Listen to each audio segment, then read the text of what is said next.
କ'ଣ କର୍ମ କରିବା ଦ୍ୱାରା ପିତାମାତାଙ୍କ ଆଗରୁ ମୃତ୍ୟୁବରଣ କରନ୍ତି। ଜୟ ଜଗନ୍ନାଥ ସାଙ୍ଗମାନେ, ଆଜି ଆମେ ଜାଣିବା ଗରୁଡ଼ ପୁରାଣ ବିଷୟରେ କିଛି କଥା।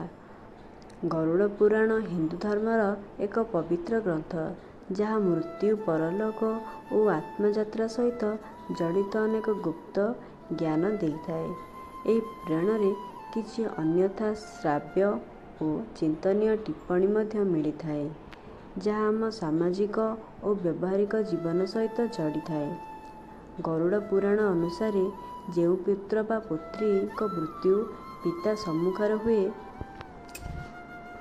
ଗରୁଡ଼ ପୁରାଣ ଅନୁସାରେ କିଛି ଶିଶୁ ବା ସନ୍ତାନମାନେ ଏମିତି କର୍ମ କରନ୍ତି କିମ୍ବା ପୂର୍ବଜନ୍ମର କର୍ମ ଫଳରେ ସେମାନଙ୍କର ଜୀବନ ଅତ୍ୟନ୍ତ ଛୋଟ ହୋଇଥାଏ ଏବଂ ସେମାନଙ୍କର ମୃତ୍ୟୁ ତାଙ୍କ ପିତା ଓ ମାତା ଥିବା ବେଳେ ହୋଇଯାଏ।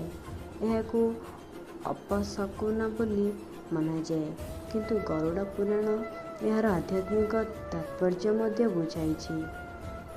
କିଏ ପୂର୍ବରୁ ମରିଯାଏ। ଗରୁଡ଼ ପୁରାଣର କାହାଣୀ ଉପରେ ଏକ କାହାଣୀ ଅନୁଯାୟୀ, ଏକ ଗ୍ରାମରେ ଭାରତ ନାମକ ଜଣେ ବ୍ରାହ୍ମଣ ଥିଲେ। ସେ ଦାୟିତ୍ୱଶୀଳ ଓ ଧାର୍ମିକ ଥିଲେ। ତାଙ୍କର ଦୁଇଟି ପୁଅ ଥିଲେ, ଜ୍ଞାନଦାନ ଓ ରଘୁ।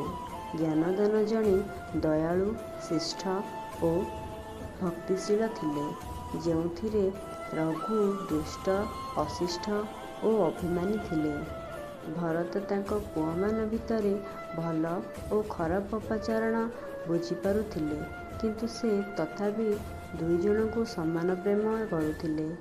ଏକ ଦିନ ରଘୁର ଗରୁଡ଼ ପୁରାଣ ପାଠ ସମୟରେ ପଣ୍ଡିତ କହିଲେ, ଯେ ଶିଶୁ ପିତାମାତା ସେବା ଓ ଆଶୀର୍ବାଦ ପାଇଁ ଚେଷ୍ଟା ନ କରି ଯେ ଦୁଷ୍ଟ କର୍ମ କରେ, ତାଙ୍କ ଆୟୁ ଅଳ୍ପ ହୁଏ।